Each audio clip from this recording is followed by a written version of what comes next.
I'm Med, and this is Charlie, and we're going to be talking about RageBait influencers like Bonnie Blue and Bryce Hall. So what is RageBait?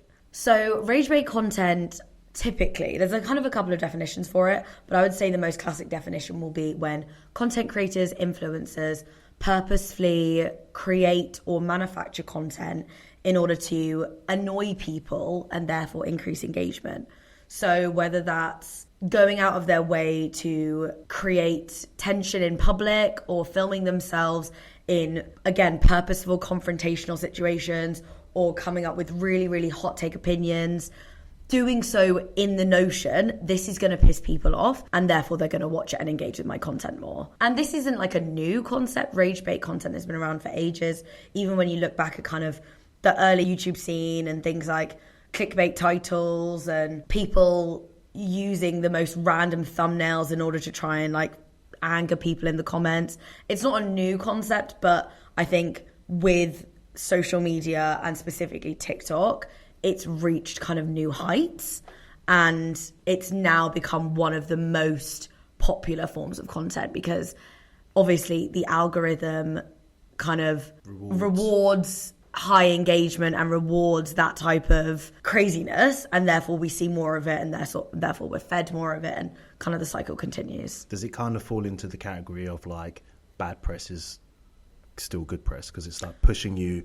I guess so, that engagement that you're getting of people being like, you're an idiot, like why'd you believe that and blah blah. It's still giving, like you said, giving you engagement and stuff. I think it's RageBait content as well can be quite tricky because there are some influencers whose audiences know that they're rage baiting on purpose and so they're kind of not falling for any trap because they know what it is and they're actively and like willingly engaging with it.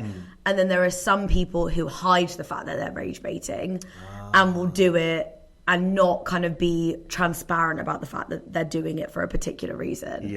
And that often then ends up creating the biggest kind of like public outcries and the biggest backlash is when there are those content creators who are kind of using this strategy to their advantage, but kind of pulling the wool over their audience. I'm just thinking out loud here.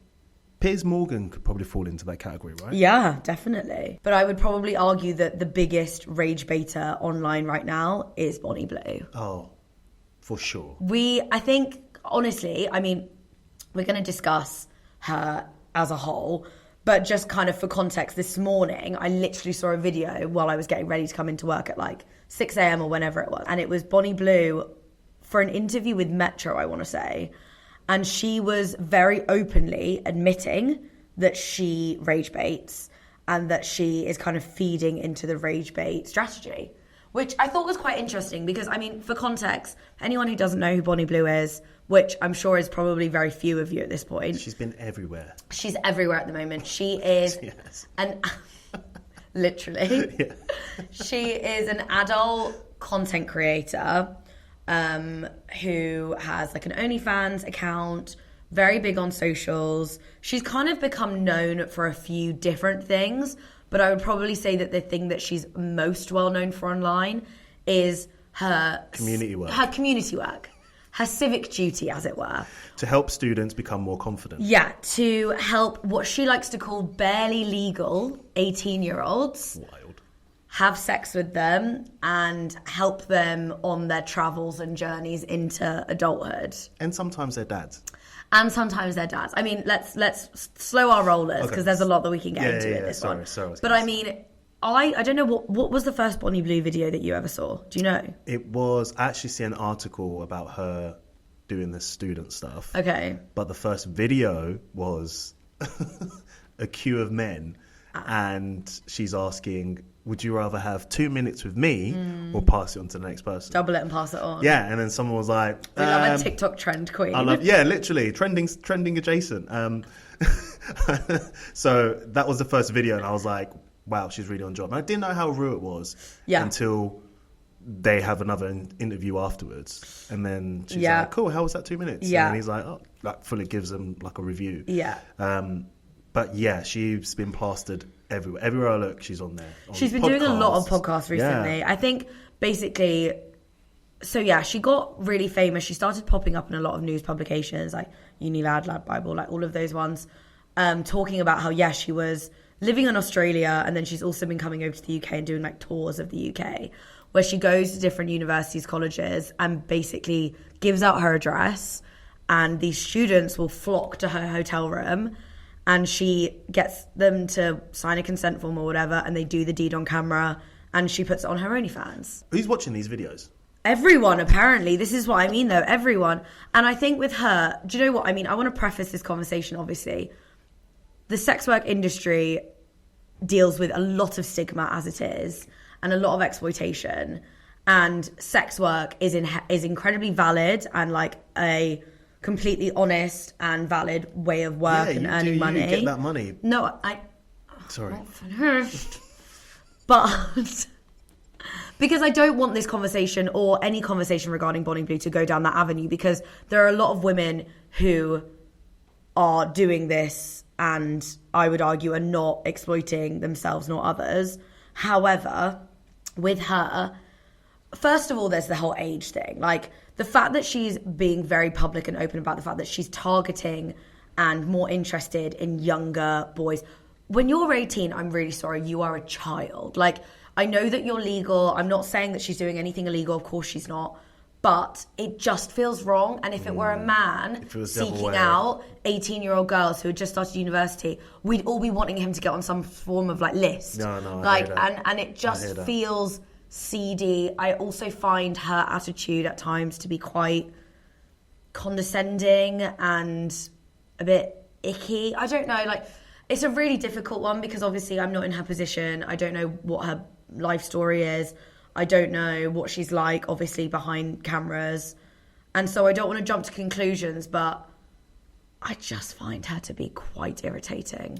I hear that. I mean, I think she's doing her job, or what she thinks is great for the community, but also at the same time, it's just...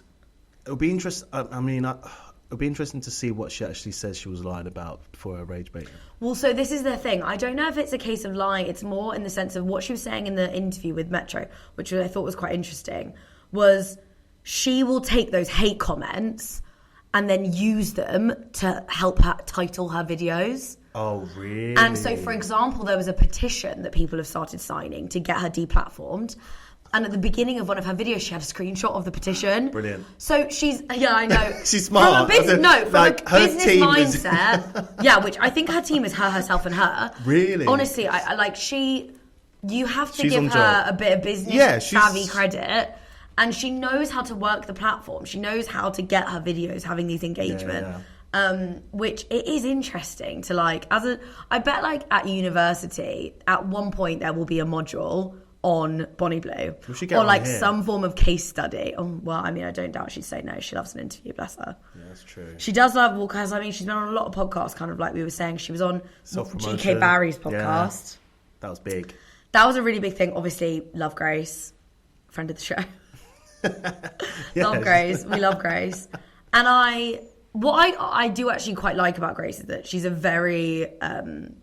her interview style is obviously incredibly kind of friendly. Relaxed. She's not trying to interrogate so much. It's more of a she's just wanting to have a conversation. Yourself. And more often than not, her guests tend to be people that she's friends with anyway, or that she has known from the industry and that kind of thing. But it was quite interesting to see how much backlash she got. Yeah. I think they've actually ended up removing some of the clips from her TikTok page. I think a lot of people in the comments really want to not platform Bonnie Blue. Yeah. Because it's given her a platform for doing something that most people don't agree with. Well, I think Grace, obviously, her audience is very much primarily teenage girls or just young women, young girls in general. So there is always that conversation to be had regarding being a role model, what responsibilities you have, and kind of how you go about that. Does she ever talk about how much money she makes from it? I think she's alluded to the fact that her whole her OnlyFans work and what she's been doing pays both her bills and her family's bills. Wow. Even Lily Allen the other day was saying how she's making more money with her feet pics on OnlyFans than she is from her music on... I might put some feet pics on there. Go for it, see what happens. Yeah, I'm sure there's a fetish for everyone. I'm sure there's someone out there that likes There's someone out there for everyone. Another thing that I saw online, which I don't think was a podcast, was I'm pretty sure it was a radio interview. Yeah. Was Bonnie Blue saying that all men should be able to cheat on their wives Yeah. if they're not in a happy relationship or something? No, if they're not being treated properly. What does that even mean? Serviced. Basically, she was Is saying... service the term she used? Yes. She was saying, honestly, I listened to that radio interview, and I mean, props to the other woman who was the host, who kind of called her out on her opinions. And Could you also see her just fuming? was, Just like oh my God, the face going steam was coming red. out of her ears. I would have been the same. I probably would have found it even harder to keep my composure. Yeah, she was basically, Bonnie went on this radio show and was talking about how she feels that, yeah, all men should have the right to cheat on their wives if they're not being properly treated and looked after. I'm assuming she means in a sexual way at home. That's definitely rage bait. She's not even married. No, I know that is rage bait. But she was kind of saying how, like, this is what was great about it.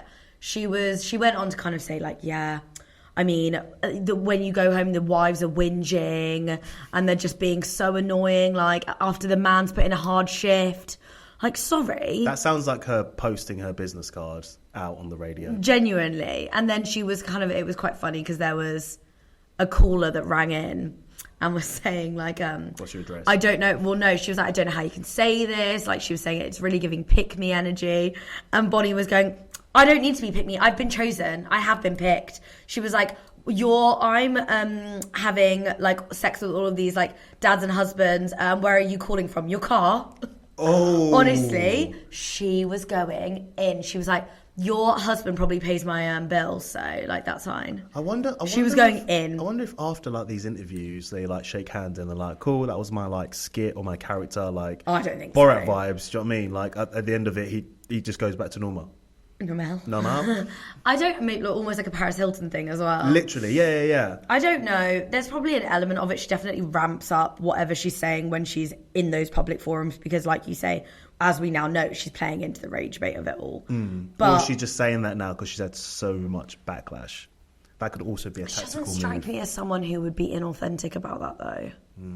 I'm not sure. I just don't trust social media. You work in it. Including myself. Yeah.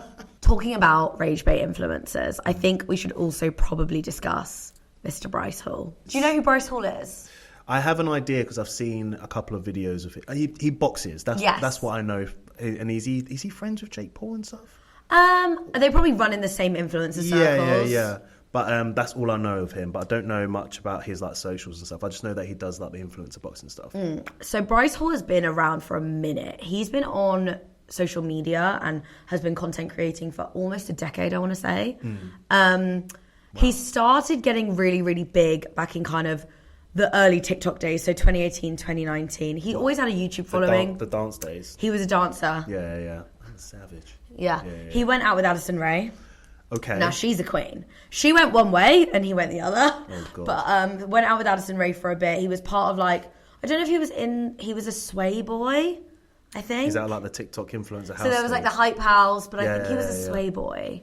And yeah, they were just doing all their little dances and like in their little tank tops, just like exactly shimmying down like Hollywood. He was always a big old douche. Like Bryce Hall has always been a douche. There was this whole thing where he like pissed on his fans at a VidCon, like off of a balcony. He said some really messed up stuff about other creators. There's a lot of, obviously this is all allegations, but there are multiple allegations against him in respect of like harassment and sexual assault. He also has been caught like fighting people in public. So that's what I was going to say. Yeah, so this is where it kind of goes into the rage bait thing. Okay. Because I've seen him do like the YouTube fights, but I think he does like he's a street fighter. Yeah, he does street fights. That's mad. Yeah, he's gotten into like 50 street fights in his life. For context, obviously, the rage bait label has followed Bryce around for a minute now. But I think it really got ramped up when he became very active with politics. Specifically, he became a MAGA man and has started kind of like being a very big presence on the Trump platform. During Trump's kind of whole election campaign, something that he was really trying to tap into was obviously influencers wanting to like go for the Gen Z vote. Influencers and politicians don't mix. in my opinion. So true. Stitched out on a pillow. But basically, Bryce Hall was one of the people that became like a very big Trump supporter quite early on. And he started posting about it on TikTok. He also recently actually went on stage with Trump at one of his rallies. Oh, God. He went on Fox News and spoke about Trump and his endorsement of Trump. And there have been a lot of people who have been speculating as to whether or not, is this actually exactly how strongly he feels?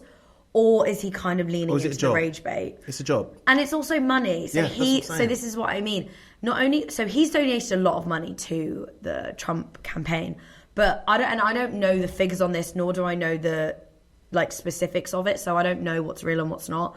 But there is a lot of speculation that he was being paid a lot of money to do all of this public endorsement. I imagine he's got millions of followers, nearly like 30 million. Yeah. And of course, he's got a target audience that Trump can reach out to. It's definitely a job. He's getting paid for it. Like, if he's getting paid for it, then he's getting paid for his time to make content and be present somewhere to support a cause that he might not even support. That's my opinion. No, I think that you probably like have a point. I mean, I've seen a lot of people on Reddit being like, "There's no way that this dude actually is like being this embarrassing on purpose." But I don't know though, because I think also when you've been so ingrained in social media, like he has been on these platforms for a decade. Like I said, like he knows how to like. And I think it also doesn't. He's completely lost all sense of what should be online and what shouldn't, and how you hold yourself in those kind of public forums or not. So I don't know. It's actually, I feel like with a lot of people, I could kind of think, okay, do you know what? This person's relatively smart, and they're probably like leaning into the rage bait for the case of engagement. But you can't with Bryce, tell. No, you can't tell. He's a pretty dumb boy, so I wouldn't really put it past this all being pretty authentic. I mean, in my opinion, what they're doing is obviously crazy because they say super controversial stuff. But we have seen this happen since newspapers, since before social media, you know? So I do think it's a bit wrong because being an influencer, you influence people, and having these crazy opinions can influence people in the wrong way. Yeah. But at the same time, it is smart, it's a business, and they're doing something that they know that they'll get noticed for, and it pushes their career.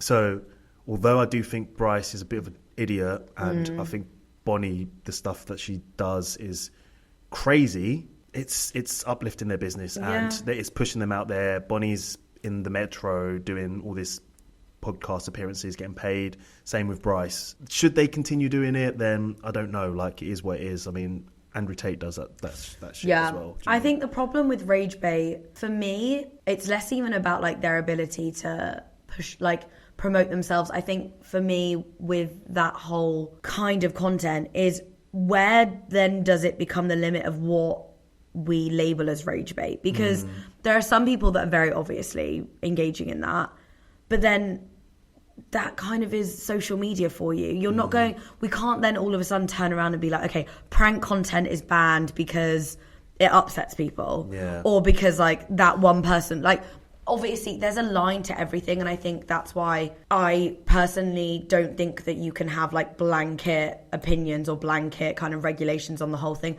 It has to be a case by case basis. Yeah. Because I would argue that Bonnie and Bryce are both very dangerous, but in very different ways.